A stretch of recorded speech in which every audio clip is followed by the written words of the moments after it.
My name is Amanda Hale, and my husband's family offered me $500,000 USD for my signature. Not for forgiveness, not for closure, for silence. They wanted my name on the divorce papers so their golden son could marry his pregnant mistress without a scandal trailing behind him. I signed without hesitation. I did not cry. I did not argue. I did not beg. And then I left the country. They thought that was the end of me. They were wrong.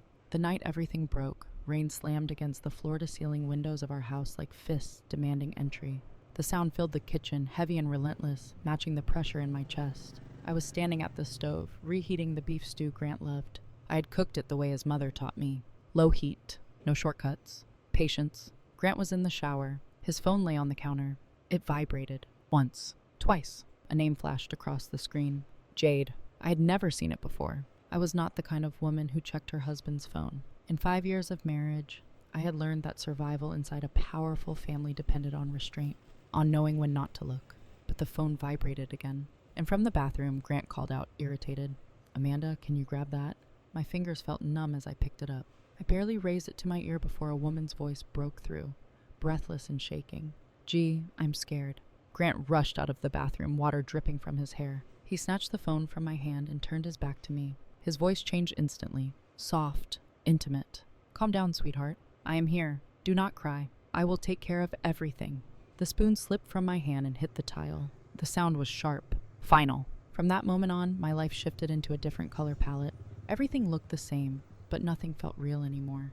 My mother-in-law, Evelyn Hale, stopped calling. The family dinners she once demanded I host disappeared without explanation. When I visited the estate, her gaze slid past me as if I were a decorative object that had lost its purpose. My father-in-law, Richard Hale, never raised his voice. He did not need to. His silence carried more judgment than words ever could. Grant still came home, but he came home like a guest. Sometimes his shirt smelled unfamiliar. Sweet, floral, not mine. I told myself it was from a client, from a meeting, from a hotel lobby. I repeated it until the lie tasted bitter in my mouth. Then the photos hit the internet. Grant, standing outside a private women's clinic, his arm wrapped protectively around a young woman with a visible baby bump. "Twins," the headline said. The caption called me the sidelined wife. I did not cry. Something inside me had already shut down. 3 days later, my phone rang. Evelyn's voice was sharp and stripped of pretense. "Be at the estate at 3. "Yes, Mom." "Do not call me that," she snapped. "You're about to lose that right." The line went dead. At 2:50 p.m., I stood at the iron gates of the Hale estate. The hedges were trimmed with surgical precision. Everything was controlled, ordered. Inside the study, Evelyn sat upright, her posture rigid. Richard stood beside her. On the table lay a stack of documents. Divorce papers. Evelyn did not waste time. Jade is 3 months pregnant. With twins. I felt something crack inside me. For 5 years, I had sat in doctors' offices, listening to polite voices explain unexplained infertility. I had swallowed pills, followed schedules, pretended I was fine, and now someone else had succeeded effortlessly. "This family needs heirs," Evelyn said coolly. "If you cannot provide them, you should not occupy the position." Richard slid the papers toward me. "Sign these. The family will compensate you." I looked at the number. 500,000 yuan. Enough to erase me cleanly. The clauses were precise. No interviews, no press, no public commentary, and one final condition. I had 7 days to leave the United States. I could not return for 3 years. "You are exiling me," I said quietly. "It is for your own good," Evelyn replied. "Why would you stay? To watch Grant marry another woman?" I understood then. They were not paying me for my marriage. They were paying me to disappear. I asked for 3 days to decide. They granted it. Grant came home early that night.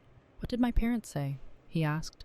"They offered me $500,000 to leave," I replied. He did not deny it. The silence told me everything. "Do you love her?" I asked. After a long pause, he nodded. "Yes." That was the moment my marriage ended. The nausea started the next morning. I blamed stress, exhaustion, but something felt different.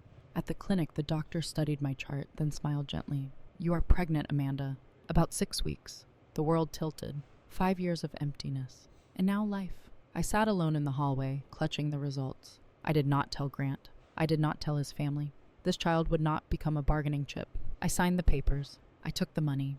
And I left. The plane lifted off as the city disappeared beneath clouds. I pressed my hand to my stomach and whispered my name aloud, grounding myself. "Amanda, you are still here." I landed in Madeira, a place where no one knew me, where my past held no weight. The first weeks were quiet, painfully so. But But with each doctor visit, each heartbeat on the monitor, I felt stronger. I was no longer just a discarded wife. I was a mother. Months later, Evelyn found out. They came for my child. Lawyers, letters, threats dressed as concern. I did not run. I hired my own counsel. I learned my rights. When Evelyn flew in and demanded custody, I met her eyes without lowering mine. "This is my son," I said. "I am Amanda Hale, and I will not hand him over." For the first time, she hesitated. The labor began on a quiet night. The pain was immense, but it grounded me. When my son cried for the first time, the sound shattered every doubt I had ever carried. I held him close. "I'm here," I whispered. "Your mother is here." Grant came later. Evelyn followed. They did not argue. They did not demand. They saw what I had become. I named my son alone. I raised him alone. And for the first time in my life, I felt whole, because I learned something they never taught me. A woman's worth is not measured by what she gives up. It is measured by what she chooses to protect. My name is Amanda Hale, and no one will ever price my life again. If you stayed until the end, thank you for listening to my story. I shared it not for sympathy, but because I know there are women out there standing exactly where I once stood. If you were ever asked to stay silent, to step aside, or to disappear for someone else's comfort, I want you to remember this. Your life is not negotiable. And if this story resonated with you, leave a comment. Someone else scrolling tonight might need to know they are not alone.